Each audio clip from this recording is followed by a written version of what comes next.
La Vuelta a España 2025 aterrizó en un escenario de postal, uno de esos lugares que parecen creados para recibir a una gran ronda ciclista. Ceres, un pueblo coqueto de menos de 1000 habitantes, escondido en la región del Piamonte y con los Alpes recortando el horizonte, se transformó por un día en el epicentro del ciclismo mundial. La etapa, tras una salida marcada por el calor sofocante, desembocó en este rincón pintoresco bajo un cielo nublado que añadía un contraste casi cinematográfico a la jornada. Desde la entrada al pueblo, todo respiraba ambiente de fiesta. Las calles estrechas estaban engalanadas con decenas de banderas de España colgadas de lado a lado, como si cada ventana quisiera recordar que la Vuelta no es solo deporte, sino también cultura popular que viaja con la caravana. En los balcones, las personas más mayores, con rostros curtidos y llenos de historia, observaban con orgullo el paso de los ciclistas. Ese silencio expectante, roto solo por el sonido de las ruedas y los ánimos de los vecinos,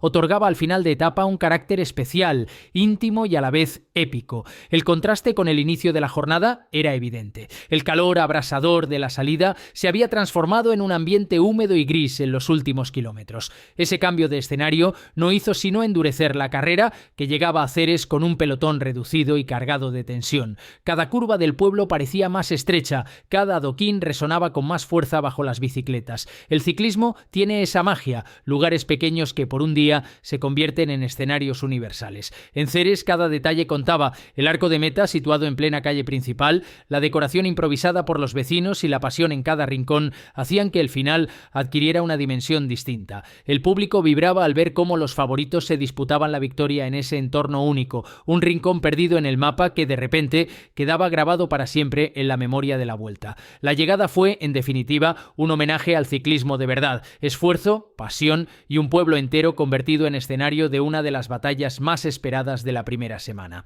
El gran protagonista del día en Ceres fue David Gaudu. El francés del Groupama FDJ demostró que no solo tiene piernas, sino también inteligencia táctica y temple para aprovechar el momento justo. En un final marcado por la tensión y la estrechez de las calles, supo colocarse con maestría en la última curva, ese detalle que tantas veces marca la diferencia entre ganar o quedarse con la miel en los labios. La escena fue clara. Mads Pedersen partía como el gran favorito. Su potencia, su explosividad y el trabajo de su equipo lo situaban como la rueda a seguir, pero Gaudu, con sangre fría, esperó su instante. Se pegó al danés en la curva decisiva, aceleró en el momento exacto y con un golpe de pedal descomunal lo superó en los metros finales. Fue un triunfo de estrategia, de colocación y de confianza en uno mismo. Nada más cruzar la meta con los brazos en alto y el gesto de incredulidad en el rostro, Gaudu confesó que ni él mismo se lo esperaba. No pensaba que podría ganarle a Mads. En el autobús, antes de salir, le dije al equipo que si llegábamos en un grupo reducido tendría opciones, pero que el favorito era él. Fui al límite, pero salió bien, explicó todavía con la adrenalina recorriéndole el cuerpo. Sus palabras transmitían sorpresa, pero también la satisfacción de quien sabe que los grandes triunfos se construyen con fe en uno mismo. Además, en 2025 ya había levantado los brazos en el Tour de Omán, confirmando que atraviesa un momento de madurez plena en su carrera. Gaudu venció con autoridad, pero también con humildad. Reconoció que Pedersen era el hombre más fuerte, pero él supo leer la llegada y aprovechar el hueco. En esas llegadas tan ajustadas, no siempre gana el más potente, sino el que toma la decisión correcta en el segundo exacto. Y en Ceres, ese ciclista fue David Gaudu.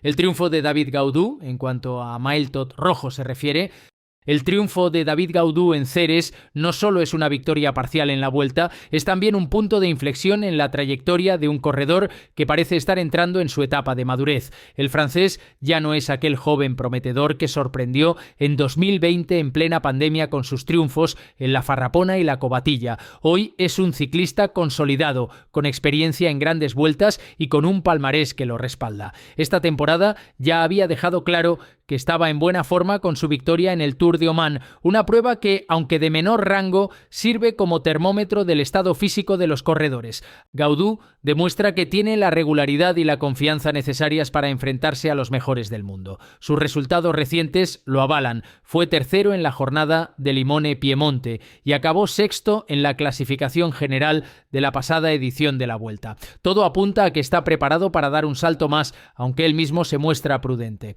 Tras la primera primera semana veremos si podemos disputar la general, afirmó tras su victoria. Una declaración que refleja tanto ambición como cautela. Gaudu sabe que la Vuelta es una carrera larga, que la montaña aún no ha dictado sentencia y que un mal día puede arruinar cualquier aspiración, pero también sabe que está en posición de aprovechar cualquier oportunidad. El hecho de que no pudiera estar en el Tour de Francia de este año le ha dado un extra de motivación.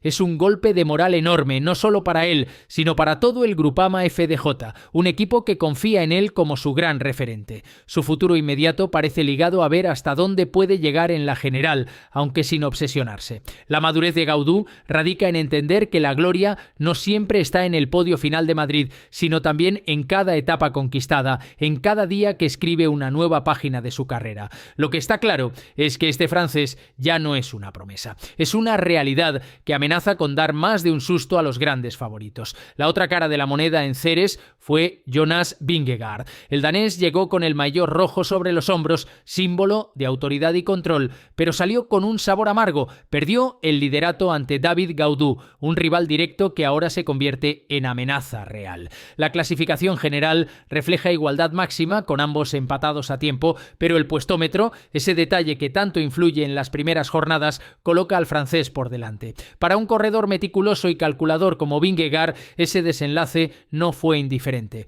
Tras la etapa lo reconoció.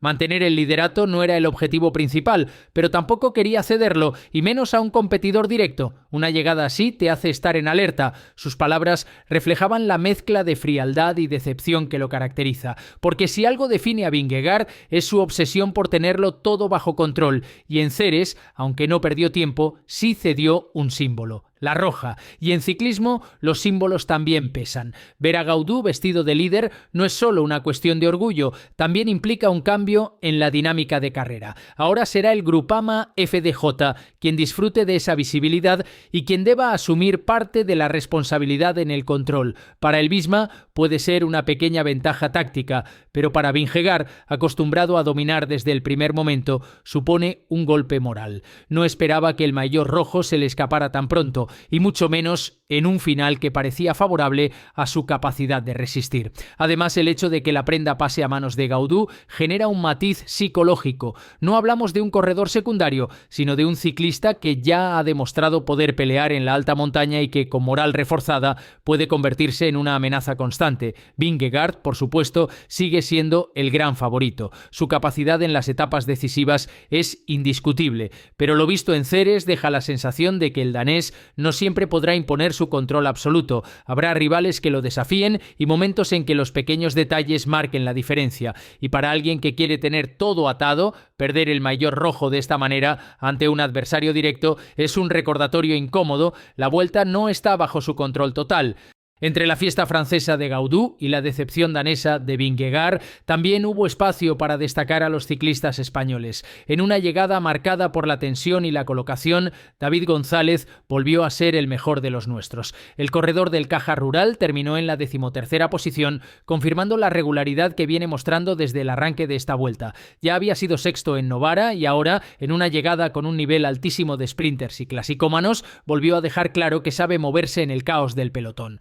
Sus actuaciones no le ponen en los titulares principales, pero representan el valor del trabajo silencioso y constante, ese que permite a un ciclista ir acumulando confianza y visibilidad. Para el ciclismo español, en un contexto donde la presión mediática recae casi siempre sobre Ayuso, Mas o Almeida, en el caso del UAE, es importante que aparezcan corredores como González, capaces de hacerse un hueco en llegadas de este calibre. Su rendimiento transmite que la cantera española sigue produciendo ciclistas combativos dispuestos a pelear cada metro. El resto de españoles cumplieron, algunos más discretos, otros rodando en posiciones intermedias, pero todos conscientes de que lo verdaderamente decisivo está por llegar: la montaña. Y esa es precisamente la conclusión de la jornada. La etapa de Ceres nos recordó que la Vuelta no es solo un duelo entre favoritos, también es un escaparate para corredores de equipos modestos, para luchadores que buscan protagonismo en escenarios difíciles. Sin embargo, lo que queda grabado es el pulso en la general.